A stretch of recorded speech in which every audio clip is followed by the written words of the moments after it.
Hello दोस्तों, welcome मेरे channel में। तो आज की इस वीडियो में मैं आपसे डिस्क्रिप्टिव एग्ज़ाम को लेके बात करूंगा। तो शुरू करते हैं। जैसा कि आपको पता ही होगा कि डिस्क्रिप्टिव एग्ज़ाम बैंक में पूछा जाता है। ठीक है, बैंक में एग्ज़ाम होता है और ये एग्ज़ाम सिर्फ पीओ का होता है।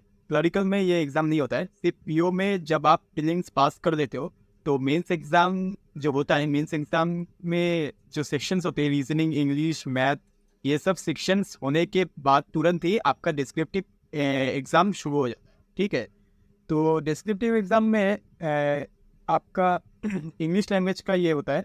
ठीक है, और इस पे लेटर एंड एसे दोनों पूछा जाता है और टोटल मार्क्स 25 मार्क्स का होता है और टाइम आपको 30 मिनट्स दिया जाता है। ठीक है, और ये इतना हार्ड नहीं होता है जैसा एसएससी वगैरह में पूछा जाता है, वैसा हार्ड नहीं होता है। ये पूरा कंप्यूटर बेस्ड होता है, आपको टाइपिंग करके करना होता है। ठीक है, और ये याद रखिएगा कि इसका जो मार्क्स है, आपको जो इसका मार्क्स मिलेगा वो आपका फाइनल रिजल्ट में ऐड होगा। ठीक है, तो ये एक इम्पॉर्टेंट टॉपिक बन जाता है। ठीक है, आप मैंने डिस्क्रिप्टिव एग्जाम दिया है बहुत बार। ठीक है, तो आप अच्छा स्कोर कैसे लाते हो या एग्जामिनर क्या देखता है एक्चुअली आपका? ठीक है, क्या हाई लेवल इंग्लिश आपको देखता है? अगर आपको हाई लेवल इंग्लिश ही आता है तो आप अच्छा स्कोर कर पाओगे? ऐसा बिल्कुल नहीं है। आपका इंग्लिश का लेवल वो नहीं देख रहा है, क्योंकि आपने इंग्लिश सेक्शन ऑलरेडी आपने किया है। ठीक है, इंग्लिश का एग्जाम आपका हो चुका है, तो यहाँ पे एग्जामिनर आपका इंग्लिश कितना अच्छा आपको आता है ये नहीं देख रहा है। आपको ये देख रहा है कि आपको लेटर वगैरह लिखना आता है या फिर ग्रामर, ये सब देखता है। ठीक है, नॉर्मल इंग्लिश आप लिखोगे, कोई हाई लेवल इंग्लिश आपको लिखने का जरूरत नहीं है। और 30 मिनट में दोनों कवर करने के लिए आपको हाई लेवल इंग्लिश मतलब लिखने का सोच भी नहीं पाओ। ठीक है, इतना सोच भी नहीं पाओगे। तो नॉर्मली जो आता है वो आपको लिखना होता है और ज़्यादा मत सोचो, जो आ रहा है वो लिखो। ऐसा हाई लेवल इंग्लिश मत घुसाओ। ठीक है, सिर्फ आपको ये ध्यान में रखना है कि आपका जो ग्रामर है वो सही जा रहा है और जो भी लिख रहे हो उसका स्पेलिंग सही होना चाहिए। ठीक है, गलत स्पेलिंग मत करना, गलत ग्रामर मत करना, ये दोनों फैक्टर करेगा जरूर। ठीक है, और वर्ड लिमिट भी होता है। कोशिश करो कि आप वर्ड लिमिट ख़त्म करो। ठीक है, कवर करो पूरा वर्ड लिमिट। लेकिन मेरा एक बार जो हुआ था, मैंने लेटर और ऐसे आता है तो लेटर शायद मैंने कर दिया था, लेकिन ऐसे मैं कंप्लीट नहीं कर पाया था। फिर भी मेरा अच्छा खासा मार्क्स, एवरेज मार्क्स आ गया था। तो ज़्यादा टेंशन नहीं लेना है आपको। आप कोशिश करो दोनों कवर करने के लिए, दोनों कंप्लीट कवर करने के लिए, लेटर और ऐसे।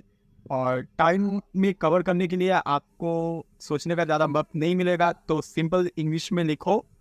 और सबसे बड़ी बात है कि आप थोड़ा टाइपिंग प्रैक्टिस करके जाना है एग्ज़ाम से पहले। ठीक है, एक्चुअली होता क्या है कि एग्ज़ाम जब शुरू होता है टाइपिंग का, तो सब लोग धड़ाधड़ लिखने लग जाते हैं। ठीक है, तो पूरा हॉल में आपका टाइपिंग का साउंड पूरा परवेट कर जाता है। तो इससे अगर आप पहली बार एग्ज़ाम दोगे तो थोड़ा आपका डिस्ट्रैक्शन हो जाएगा। इसीलिए आप क्या करना, एग्ज़ाम से कुछ दिन पहले आप घर पे प्रैक्टिस करना और यूट्यूब में टाइपिंग साउंड सर्च करके ये प्ले करके फिर टाइपिंग प्रैक्टिस करना। तो इससे आपका एक हैबिट बन जाएगा और एग्ज़ाम में आपको एक डिफ़िकल्टी फेस नहीं करना पड़ेगा। ठीक है, तो ऐसे आप प्रैक्टिस करके जाओ और हो जाएगा आराम से, नर्वस नहीं होना।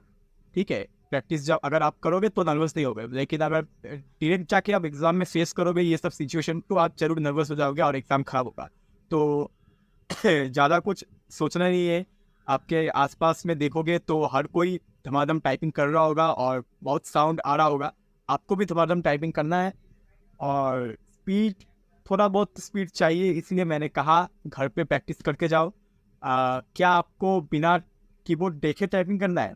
ऐसा नहीं है, आप कीबोर्ड देखकर टाइपिंग अगर करते हो तो इससे भी आप क्वालिफाई कर जाओगे। ठीक है, इतना स्पीड भी नहीं चाहिए होता है। तो लेकिन प्रैक्टिस चाहिए। ठीक है, आप एग्ज़ाम से एक हफ्ता प्रैक्टिस करके जाओ। ठीक है, क्योंकि ये मार्क्स ऐड होगा तो ये इंपॉर्टेंट है। तो एक हफ्ता प्रैक्टिस करो साउंड लगा के और हो जाएगा।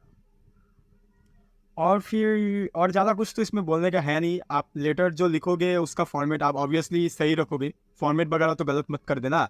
ठीक है, फॉर्मेट ऐसे और लेटर का दोनों का सही रखना।